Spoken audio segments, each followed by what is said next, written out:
Le Sila est devenu mûr.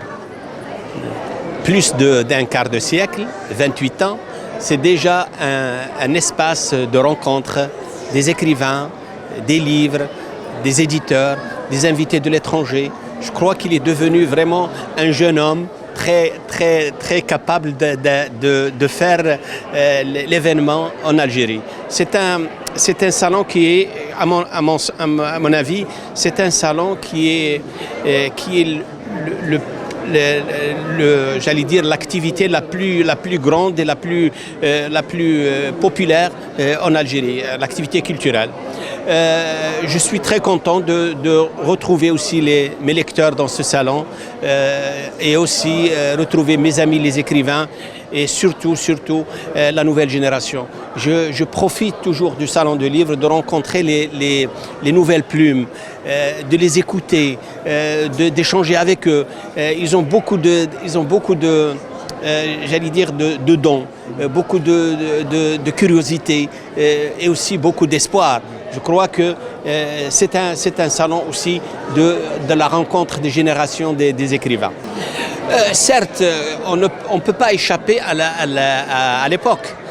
Nous rentrons dans une phase de l'IA, nous rentrons dans une phase de la technologie, du livre j'allais dire, électronique, visuel. C'est le temps de l'image, le temps de l'IA, le temps de livres électroniques. Mais ceci dit, que même dans les grandes civilisations, même dans les grands pays qui sont plus avancés comme nous, à l'image du Japon, l'Allemagne, l'Angleterre, le livre reste toujours un moyen de lecture. Vous savez que au Japon, il n'y a pas plus de 17% de vente de livres électroniques. Ceci dit que le livre classique en papier a toujours sa place. Les lecteurs au Japon, ils font la chaîne pour acheter des livres de Haruki Murakami. La même chose aux États-Unis, la même chose en France, la même chose en Allemagne. Je pense que tant que nous rentrons dans une nouvelle phase, certes technologique, mais le livre reste toujours le sultan al-Qira'a. Je viens dans ce salon pour signer 2 livres et puis animer une conférence. Une conférence d'ailleurs sur la technologie et le livre, sur le livre électronique.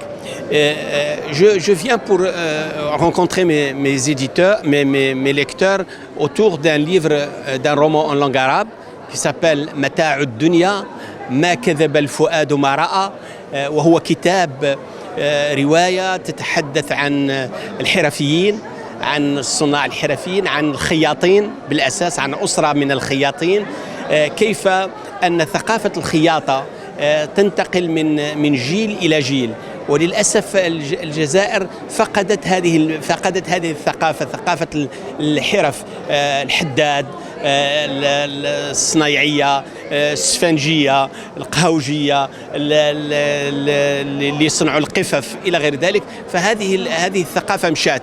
أنا حاولت أن أقرأ الجزائر من خلال صناعة من خلال حرفة الخياطة ولكن الخياطة خياطة سياسية وفي الوقت نفسه أيضا هي خياطة المعاطف والألبسة إلى غير ذلك. والكتاب عبارة عن تفكير هو كتاب رواية ولكن يحاول أن يقتنص مجموعة من الظواهر الثقافية في الجزائر. Le deuxième livre, c'est un livre en français intitulé Les griffes de l'écrivain qui vient de sortir chez les éditions Gallimard.